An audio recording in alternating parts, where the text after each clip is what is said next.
आयुष्यात ना गप्पा मारायला खूप टॉपिक असतात, पण जेव्हा विषय बोलायचा येतो नेमकं तेव्हाच प्रश्न पडतो की अरे काय बोलावं बरं. ह्या सगळ्या गोष्टींवर मात करून मी म्हटलं आज तुमच्याशी गप्पा माराव्याच. तर गप्पा विथ छोटीच्या पहिल्या भागामध्ये तुमचं स्वागत करते. आज मी मैत्री या विषयावर बोलणार आहे. तुम्हाला माहितीये आयुष्यामध्ये वेगवेगळ्या टप्प्यांवर ना आपल्याला खूप सारी लोक भेटतात. सगळ्यात जवळचं नातं कोणतं असतं तर मैत्रीचं असतं.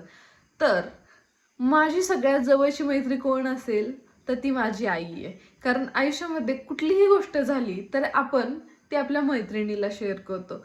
न सांगता येणारे सिक्रेट्स पण मी माझ्या आईलाच सांगते. का तर ती माझ्या खूप क्लोज आहे. कुठलीही गोष्ट सांगितली ना ती तेवढ्या म्हणजे नम्रपणे ऐकून घेते, समजून घेते, त्याच्यावर काय करावं ह्याचं सोल्युशन देते. तुमची आई घेते का हो एवढं ऐकून? तुमची सगळ्यात जवळची मैत्रीण कोण आहे कमेंटमध्ये नक्की सांगा.